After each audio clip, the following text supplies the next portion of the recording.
It's time to hear the story, make the connection, learn the lesson, and gain the wisdom. Are you ready? Let's get charged and be changed. The Sister Speak Brother Break Show.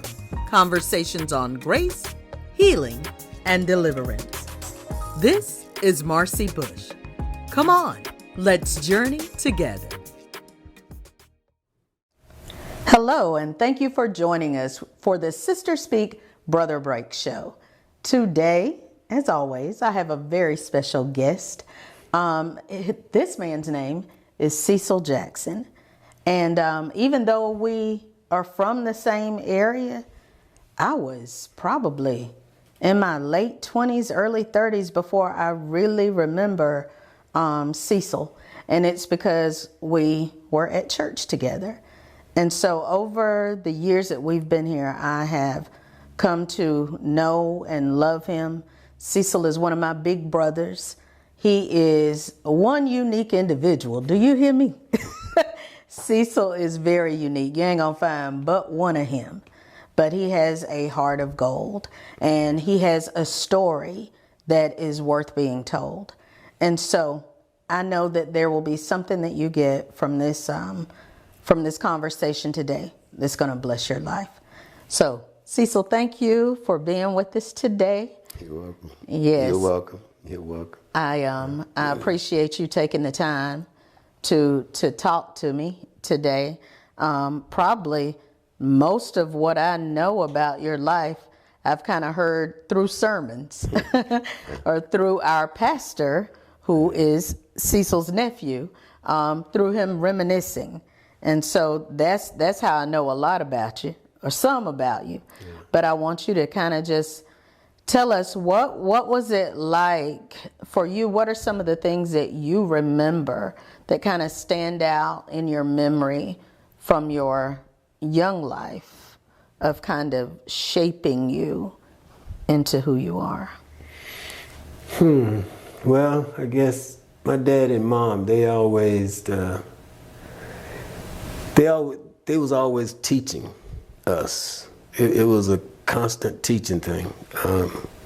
So dad and mom really shaped who I am today and stuff. Even sometimes now when me and my nephew's talking, when me and Bishop is talking, he'll say something and I'll say, "'Cause Dad taught us that. That's who we are." Mm-hmm. And this person you're talking about, that's who Dad and Mom made us. Okay. That's who we are from the core of us. So, and with life, you know, especially my mom said I was the baddest kid she had. Oh Lord, mercy. She said that she told me one day. She said I had 10 head of kids, and your head is harder than all of them.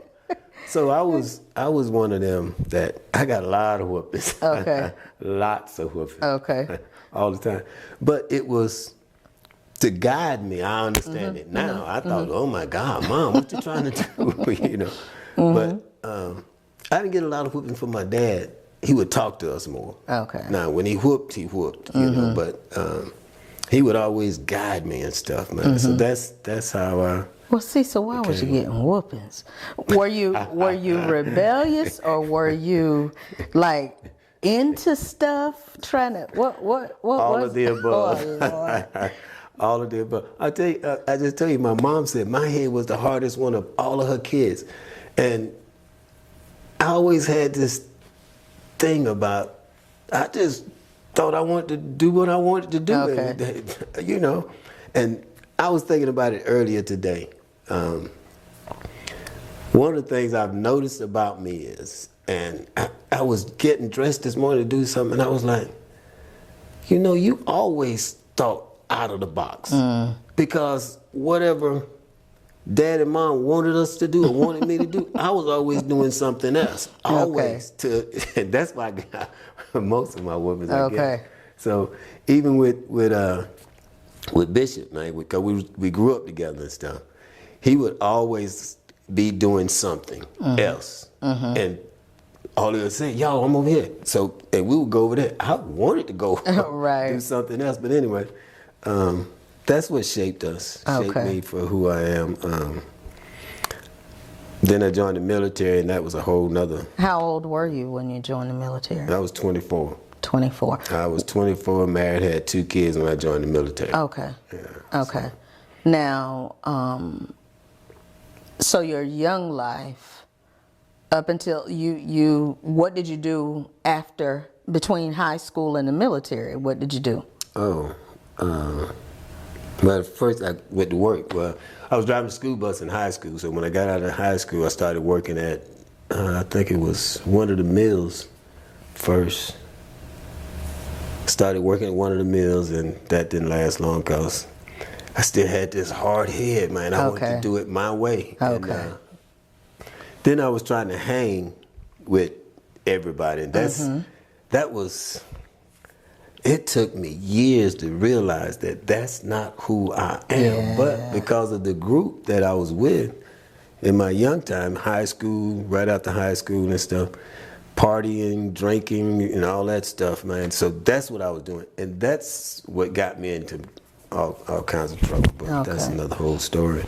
Well, we're here for your story. So any of these stories that you wanna share is fine. One thing that I do know about you is, and we've kind of hit on it before we sat here, is that God has delivered you from alcoholism. Yes, yes. How did you get started down that road, and what did that look like?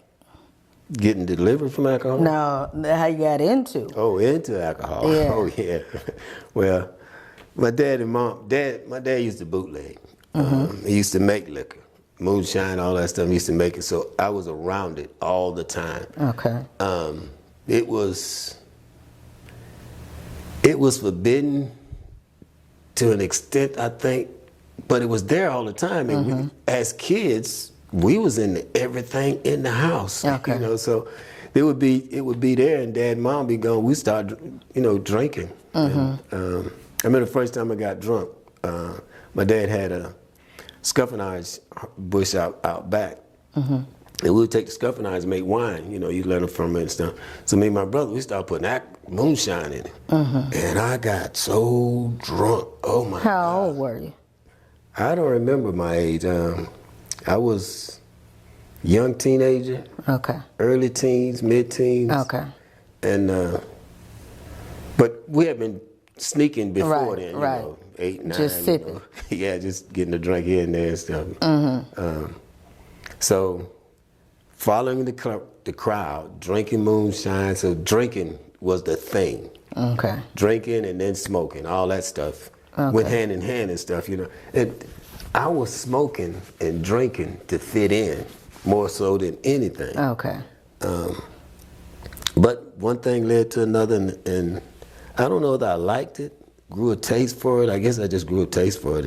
And but was it really and the reason so like, I say that I was a beginning alcoholic, if that makes sense. And the reason I say that, probably for about, maybe, let me see, might have been 4 years, but I was drinking hard, like hard.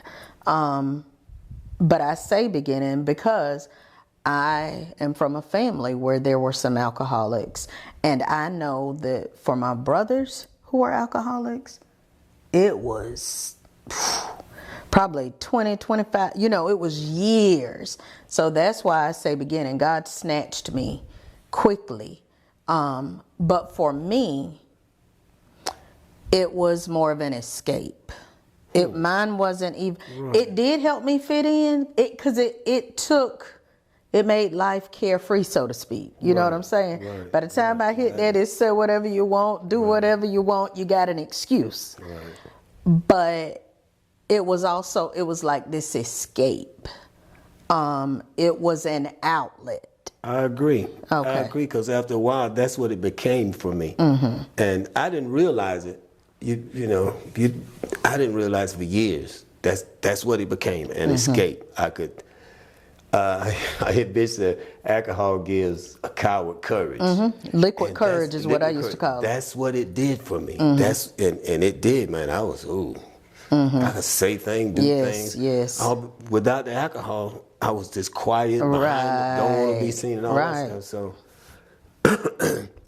So that's what it became for me. You're right. It became an escape to make me somebody else. Yes. Because I didn't want to be this person that I was. And this person who didn't fit in. Right. Because I didn't fit in either. And so then I could drink and I could fit in. It didn't matter whether I fit in or not. Thank you. I was just there. And stuff, right. You know. But so it turned into this long, years. I guess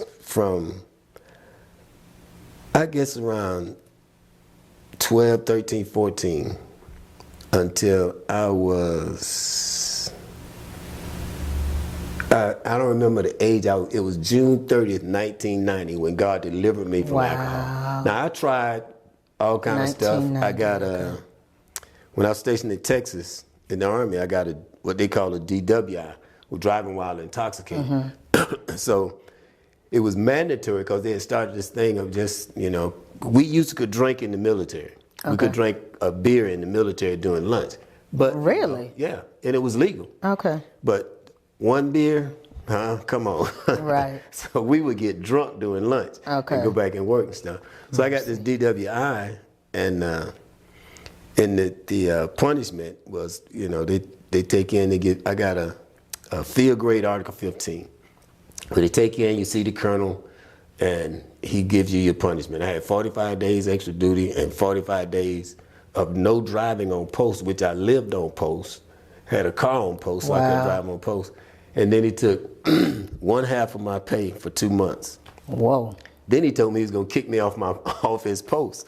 I said, oh my God. And so, none of that got you delivered though? No, none of that worked. But the kicker was it was mandatory that I went to this drug and alcohol class, live in for a week. Okay. And so they took me up there to William Beaumont and, living in and stuff. And we're in the class, and the first thing this guy says when he comes in the room, he started pointing, dead, everybody in the room.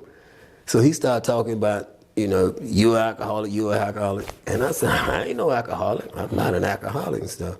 So a couple of days, he said, no, you're going to have to admit that you're an alcoholic before you get out of this class. I said, I guess I won't get out. Wow. It took my first sergeant. He called my first sergeant. And my first sergeant got on the phone and said, Sergeant Jackson, you need to do what he tell you. So I said, I'm an alcoholic. But you still didn't believe it. I said it just so I could get out the class. Yeah. I still didn't think I was no alcoholic. So when did you realize you were? After I got delivered. Oh my gosh. I went to Korea. I was in Korea. This was prior to the DWI at Fort Bliss. I went to Korea, and a group of us decided that we was gonna stop drinking. And we did for about a month. Okay. And after the month was over, we went like, oh my God, I need to make up for this month that I just missed and stuff. And I stayed drunk from, it was in November, I want to say, until February. Lord. Every day, all day, we stayed drunk. We never sobered up because they had a soda machine which had Coke 45 malt liquor in the soda machine. It sound like y'all was set up. So we would get our change together before. Oh my goodness. PT was at 6 or 6:30. We'll get our change together and go to the soda machine, get our Coke 45. Yeah, you was a real. Right. I'm serious. I am serious. I think I was probably around noon. When you were saying that, I said, "No, you wasn't no serious drinker." I told you I was the beginning. I was headed somewhere fast. Yeah. I thank the Lord. So how did? Okay, so in all that time, didn't know. What made you stop in 1990? I was stationed at Fort Stewart. And where is that? That's down in Georgia, right out of Hinesville. Okay. Excuse me. And met this guy. His name was Jeremiah Joyner and stuff. And he was getting married, and he was from Jacksonville, Florida, and he invited me down to his bachelor party. And so I said okay, and I was supposed to go down that Saturday morning. Well, I came home that Friday. And no, it wasn't. It was that Saturday. I came home that Friday evening, that Saturday morning. Me and my brother and 3 of my nephews, 2 of my nephews, we started drinking. So we drank all day, riding around, drinking all day, riding around, drinking all day. And we end up at one of my sister's houses. And I'm sitting there on the couch, and one of my nephews, which is my sister's son, Omar, he said, I'm leaving. And he walked out the door. But when he walked out the door, it was almost like it was a dream. Because he was in the door and he closed the door. It was real slow. I'm looking at this thing and I'm saying, okay. About 10, 15 minutes later, we get a call that he done had an accident. So we come down here on 278. He done got killed in a car accident. So we down at the accident, and when the police finally come up and tell my sister that he is dead, you know, we go through that. She falls in my arms and all this stuff. And everything clears out. And I'm walking back home from the accident, walking down the highway. And I remembered that I was at Bishop's house, Junior's house one day. We stopped by there, me and my brothers stopped by there to get some money to go get some more liquor. Okay. And while we talking to him, he starts talking about Jesus. Well, you know what I'm saying? I've been to church, you know, and I'm thinking. But he started talking about Jesus, and it catches my attention. And he started talking about how if you call him, he'll come. And it's like the more you call him, the more you want to call him and stuff. And, you know, so we went on, got liquor. And I don't know how long after that. I don't know how long. Guess it had been some years after that. We came home and I was going to go to Florida with my friend's bachelor party. And that night, when Omar got killed, I'm leaving that accident. I'm walking away from that accident, and I'm walking down the highway. And I remember what Junior told me about calling Jesus. I remembered it. And I don't know to the day whether I was screaming Jesus' name or not, but I thought I was. I don't know whether I was or not. Yeah. And all of a sudden, it was like, whoof. I was in this, it was almost like a bubble, because I could feel myself, but I wasn't touching nothing. And I'm going, I'm looking around, I'm like, wow. And I wasn't afraid of nothing. I was like, wow. And then all of a sudden, whoof, I'm walking again. And that instant, I heard, it was like every dog in the neighborhood started howling. They weren't barking, they were howling. And I'm saying, what in the world going on? And when I get to the house, I'm still in this, I don't know. And I'm talking to my brother-in-law, and he's talking about his son and all this. And he telling me about, you should have did this and all this stuff. And I'm saying, man, what are you talking about? I'm still in this, I don't know what. So that night, me and my wife, and then we go back to Fort Stewart, because I was going to sign out on leave.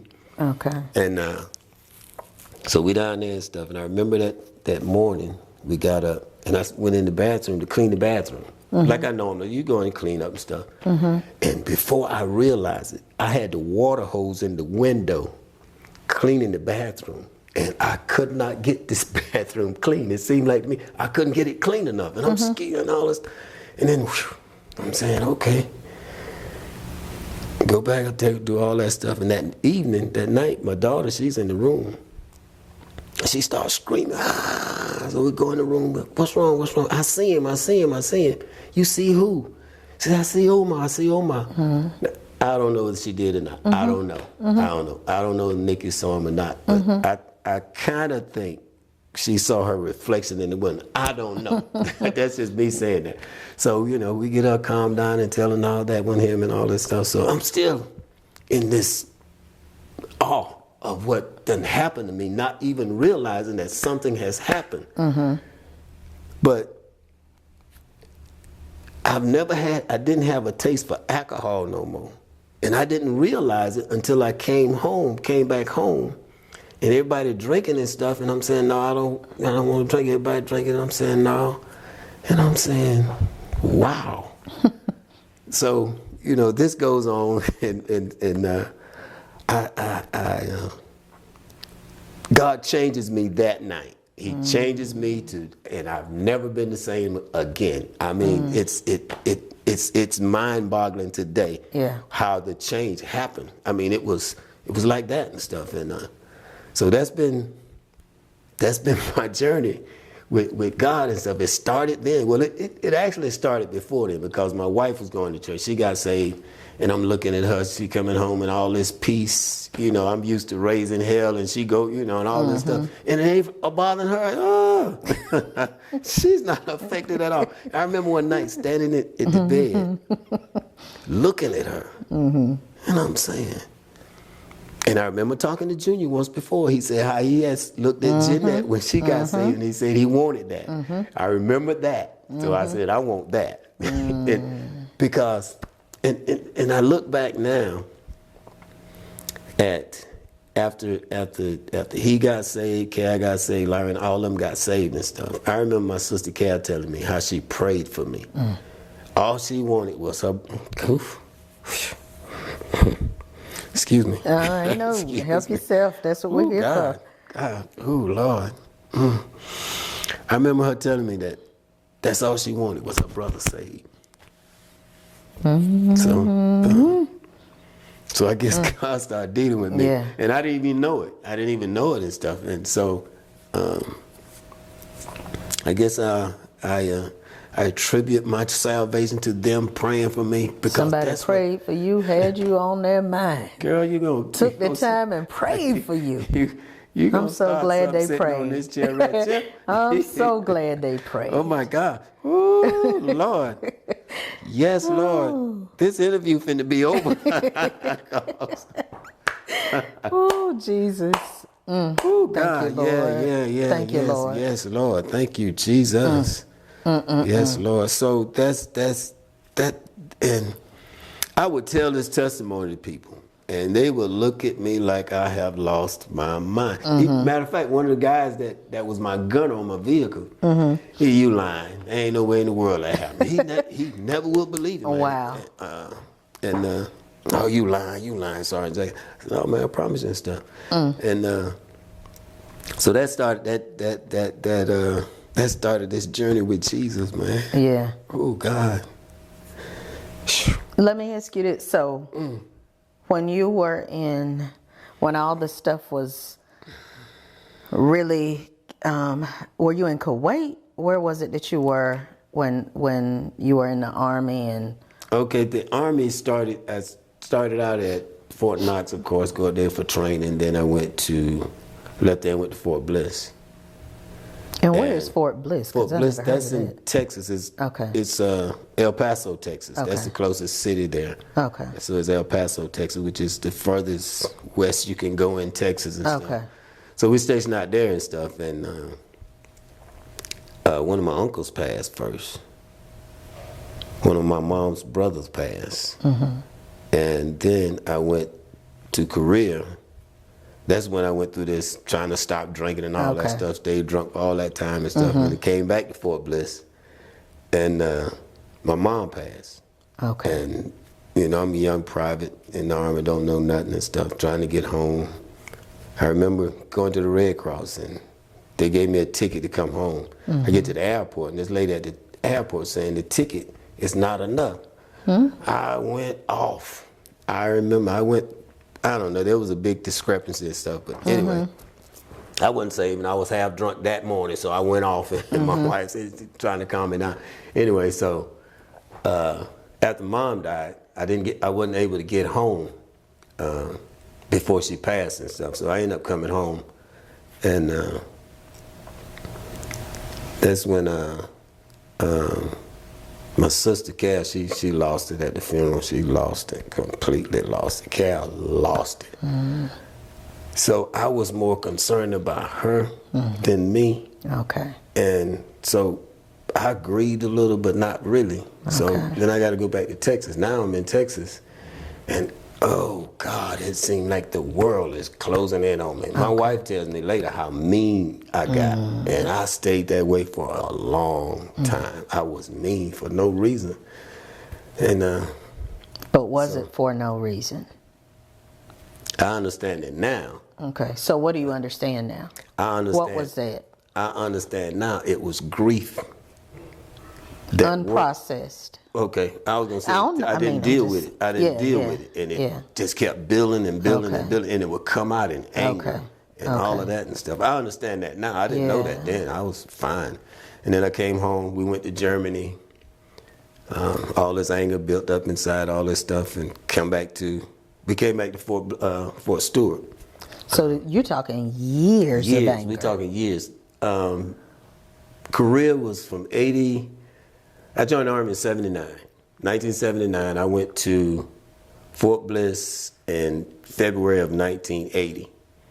I stayed there until June of 81, 1981. Then I went to Korea I got there in July, from July 81 to July 82 when I came back to Fort Bliss. And I stayed to Fort Bliss from July 82 to, we left there in 1986. Excuse me. Let me get my years together. I think it was 1986, like 82, because I re-enlisted in 1983, and we stayed there 2 more years. Okay. So it was 85 or 86. But in the meantime, my wife Jenny, her grandmom passed, so we left and came home to that and stuff, and and I understand now how when you get married, you marry into a family, and that family becomes your family. I did. So I'm understanding going through all this stuff. It ain't making sense to me. I know that. So years pass. I leave Fort Bliss, and I went to Germany. No, we went to Germany. Went to Germany in 86. Stayed over there from 86 to 89. And you were still dealing with anger. With anger and alcoholism. I'm not an alcoholic now, Gotcha. but I'm drinking every day. All day, every day. All day. Okay. Going on road marches. Thanks so much for joining us today. If you've been blessed by today's show, feel free to let us know. And if you'd like to sow into this ministry, become a sponsor, or contact us, you can reach us at 803-221-0169. Or you can email us at thessbbshow@gmail.com. Let's continue this journey together. Missed any of our past episodes?